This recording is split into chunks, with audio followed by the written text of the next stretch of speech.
अभी एक बड़ी अपडेट बेलारूस पोलैंड बॉर्डर से बड़ी खबर। बेलारूस पोलैंड बॉर्डर पर अचानक हड़कंप मच गया है। रूस और बेलारूस के सैनिक टैंक्स के साथ आगे बढ़ते हुए दिखाई दे रहे हैं। पोलैंड बॉर्डर की ओर से तेजी से बेलारूसी सैनिक भी बढ़ रहे हैं। रशिया और बेलारूस के सैनिक, ये तस्वीरें देखिए।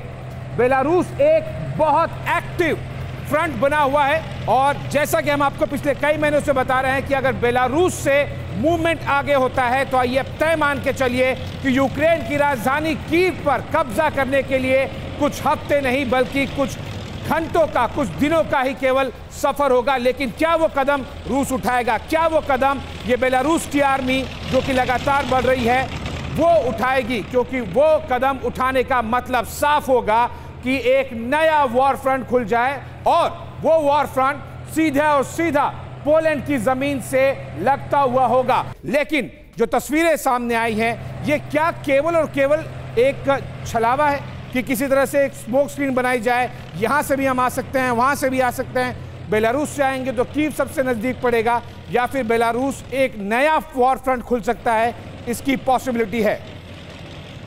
देखिए, मेरे अपने सोच विचार से किसी भी हालत में रूस पोलैंड की जमीन पर हमला नहीं करेगा जी, क्योंकि अगर वो वहां पर पोलैंड की जमीन पर अगर चला गया तब तो ऑल आउट वॉर पोलैंड तो सर ये मैसेज है क्या ये मैसेज है केवल पोलैंड को नहीं, नाटो को? क्योंकि पोलैंड तो नाटो का मेंबर है। देखिए, अगर तो रूस की सेना पोलैंड में चली गई तब तो ऑल आउट वॉर शुरू हो जाएगा। इस लड़ाई को फिर आप रोक नहीं सकोगे और वो किस हद तक जाएगा ये हमको मालूम नहीं है।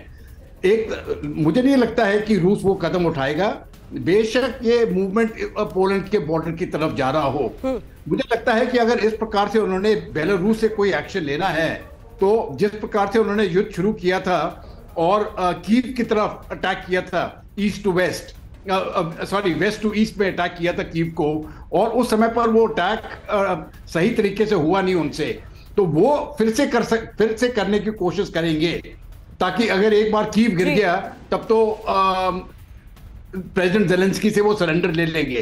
तो हो सकता है वो वॉर एम है, लेकिन पोलैंड तक जाना मुझे लगता है ये रूस कभी भी ये कदम लेकिन नहीं 24 फरवरी नजदीक आते आते इन तस्वीरों का एक बार फिर से सामने आना क्या बताता है? बेलारूस पोलैंड बॉर्डर से इस वक्त की बड़ी खबर एक बार फिर से आपको बता दें। बेलारूस पोलैंड बॉर्डर पर अचानक हड़कंप मच गया है क्योंकि रूस और बेलारूस के सैन्य टैंक आगे बढ़ते हुए नजर आ रहे हैं, पोलैंड बॉर्डर की ओर तेजी से बढ़ते हुए नजर आ रहे हैं। बेलारूस के भी सैनिक, ये तस्वीरें आपके सामने हैं जो इस ओर इशारा कर रही हैं कि कहीं ना कहीं तैयारी की जा रही है, एक बार फिर से कोई रणनीति बनाई जा रही है। हालांकि जो हमारे साथ तमाम खास मेहमान मौजूद हैं वो कह रहे हैं कि कोई दोबारा सेम स्ट्रैटेजी जो है वो अपनाने से बचते नजर आएंगे रूसी सैनिक। लेकिन कुछ भी हो सकता है, युद्ध में हम देख रहे हैं कुछ भी हो सकता है। कुछ इंफॉर्मेशन आपके लिए हमने इकट्ठा की है, एक बार फिर से आपके सामने हम रख देते हैं। देखिए हम आपको क्या बता रहे हैं। बेलारूस बॉर्डर पर सावधान रहना होगा।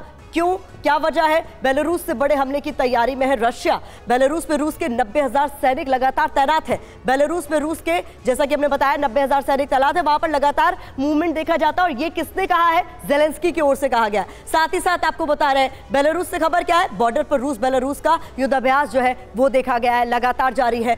Air defence unit war duty में लगातार यहां पर तैनात है। ऐसे में एक्टिव मोड में मिसाइल यूनिट भी देखी गई है। तो सवाल बड़ा हो जाता है कि क्या कोई बड़ा प्लान यहां से किया जा रहा है? सैनिकों को युद्ध के लिए तैयार रहने के आदेश यहां पर दिए गए हैं। साथ ही साथ anti aircraft missile unit strategic position पर भी तैनात है।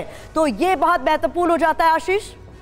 बिल्कुल, और ये एक स्मोक स्क्रीन के तौर पर हमें देखना चाहिए कि एक क्या छल है, किसी तरह से क्या कुछ और भी प्लान किया जा रहा है रशिया की तरफ से, या फिर ये प्योरली एक छलावा है कि यहां से भी आ सकते हैं, वहां से भी आ सकते हैं, बेलारूस से यूक्रेन आ सकते हैं, साथ ही वहां से पोलैंड की तरफ जा सकते हैं। ये नेटो को मैसेज प्राइमरी देने की कोशिश की जा रही है। मतलब साफ है कि रशिया अपनी तैयारी और तैनाती दोनों दिखा रहा है। बिल्कुल आशीष, कुछ महत्वपूर्ण जानकारी और दर्शकों के लिए हमने जुटाई है। टीवी स्क्रीन पर आपके सामने हम जानकारी रखने जा रहे हैं ताकि आप समझ सके बेहद आसानी से कि क्या यहाँ पर नजर आ रहा है। देखिए नक्शा आपके सामने हमने रखा है, लेकिन प्लान नंबर 1 क्या नजर आ रहा है? बेलारूस से कीव की जो दूरी है महज 100 किलोमीटर की ये दूरी है। प्लान नंबर 2 बेलारूस से जो एक और शहर है उसकी जो दूरी है वो बता दें आपको 125 किलोमीटर की है। प्लान नंबर 2 जो लवीव है जो कि पोलैंड से सटा हुआ है बेलारूस से भी बेहद नजदीक है, उसकी भी दूरी हम आपके सामने रख रहे हैं। तो प्लान नंबर 1, प्लान नंबर 2 क्या हो सकता है, प्लान नंबर 3 क्या हो सकता है, ये आपको बताने की हम कोशिश कर रहे हैं। तो बेलारूस से अगर कीव की ओर बढ़ना हो तो मैं 100 किलोमीटर की दूरी है जिसे पूरा करना होगा और एक बार फिर से वहीं पहुंचना होगा। तो आशीष, यानी अगर देखा जाए जिस तरीके से 24 फरवरी को एक बार कोशिश की गई थी, यही हथकंडा अपनाया गया था, बेलारूस से ही दाखिल हुई थी पूरी फौज, क्या दोबारा यही गलती दोहराएंगे? क्योंकि पिछली बार तो इन्वेजन फेल हुआ था।